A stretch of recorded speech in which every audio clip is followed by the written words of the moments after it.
I feel nauseous, believe me. Never had a lot of shit come easy. Had to work hard, struggle just to be me. Had to rise up just so they could see me. Did what I Shin Tae-yong di tahun 2022 dan 2023 ini memiliki tugas berat yang menanti, yaitu Piala Dunia U20 dan Piala Asia 2023. Dua event besar yang menanti timnas Indonesia dan Shin Tae-yong ini jelas membuat pelatih asal Korea Selatan ini harus berpikir ekstra keras strategi dan taktik guna menghadapi lawan-lawannya. Melihat tugas berat yang sudah menanti Shin Tae-yong dan timnas Indonesia, maka mau tidak mau timnas harus menambah suntikan kekuatan. Direktur Teknik PSSI Indra Syafri mengatakan sudah mengantongi 4 nama pemain keturunan asal Belanda yang bakal dinaturalisasi menjadi warga negara Indonesia. Meski belum dirilis secara resmi, namun nama keempat pemain tersebut sudah beredar luas di media sosial.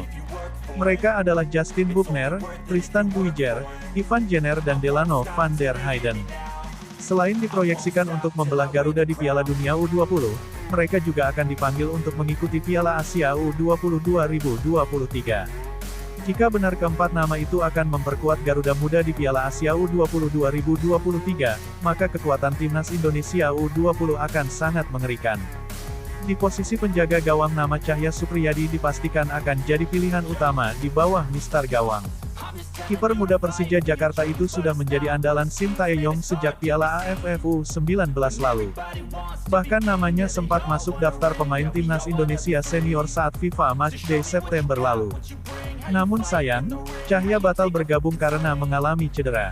Di lini belakang, terdapat 3 pemain bertahan angka diisi oleh Robby Darwish, Muhammad Ferrari dan Justin Bugner. Robby Darwish di sini akan berperan sebagai libero yang bertugas untuk membangun serangan dari bawah. Sementara itu, Muhammad Ferrari dan Justin Bugner akan berada di sisi kanan dan kiri Robby Darwish. Di lini tengah, Shin Tae-yong akan menempatkan 2 bek sayap dan 3 gelandang tengah. Posisi bek sayap akan ditempati oleh Tristan Buijer di kanan, dan Frankie Misa di kiri.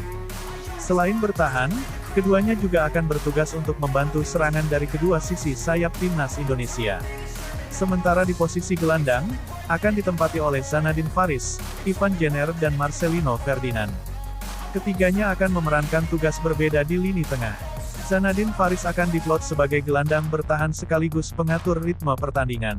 Sementara Ivan Jenner dan Marcelino Ferdinand akan bertugas sebagai jenderal lapangan tengah dan motor serangan. Untuk lini depan, Shin Tae-yong akan menempatkan 2 penyerang. Delano van der Heyden akan menempati posisi second striker dan Hoki Caraka sebagai penyerang murni. Duet keduanya akan sangat berbahaya bagi pertahanan lawan.